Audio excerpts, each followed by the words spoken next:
Gagasan Islamisasi ilmu pengetahuan baru bangkit pada tahun 70-an. Sebetulnya Islamisasi pengetahuan itu mengandung 3 aliran.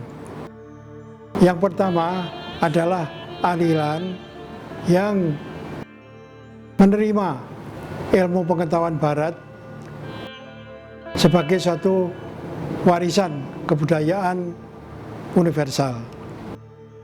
Tapi yang menjadi masalah adalah pendasaran nilai, karena ilmu pengetahuan Barat itu disebut sebagai ilmu pengetahuan yang value free atau bebas nilai.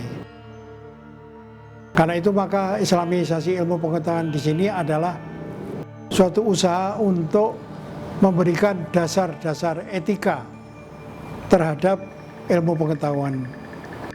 Tapi dasar-dasar etika itu sebetulnya lebih tepat diterapkan pada ilmu-ilmu terapan. Misalnya saja ilmu pertanian, teknologi, dan sebagainya, yang bisa didasarkan kepada suatu nilai-nilai tertentu.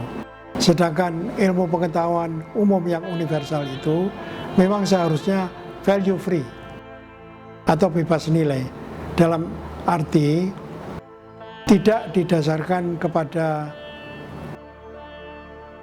pengembangan suatu nilai-nilai tertentu, tetapi didasarkan pada ontologi atau pembahasan mengenai kondisi dan permasalahan yang dihadapi oleh masyarakat.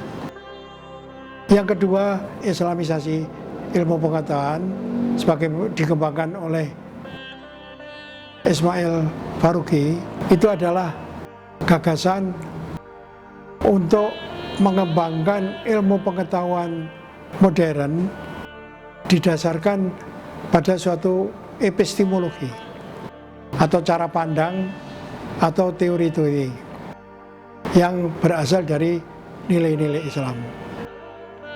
Nah, pengembangan epistemologi Islam ini memang menghendaki suatu kajian mengenai ajaran-ajaran Islam yang bersumber pada Al-Quran dan Sunnah, yang ternyata memang tidak mudah.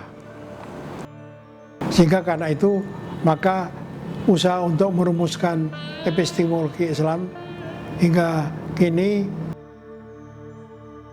mengalami kemadekan. Sedangkan yang lebih maju berkembang adalah gagasan Islamisasi dari Ismail Faruqi yang menimbulkan apa yang disebut kajian. Sedangkan gagasan epistemologi Islam yang diusulkan oleh Sayyid Najib Alatas itu mengalami kemadekan. Sehingga karena itu yang berkembang dewasa ini adalah kajian Islam yang menjadikan Islam sebagai objek kajian. Tetapi pemikiran Islam itu masih mengikuti pemikiran Islam yang tradisional yang berasal dari Al-Banna, Hasan Al-Banna, Al-Maududi, dan Sayyid Qutb. Yang ketiga adalah gagasan yang timbul dari Kunto Wijoyo dari Indonesia yang disebutnya sebagai saintifikasi Islam. Saintifikasi Islam itu sebetulnya merupakan satu konsep yang mengaktualisasikan gagasan Sayyid Alatas.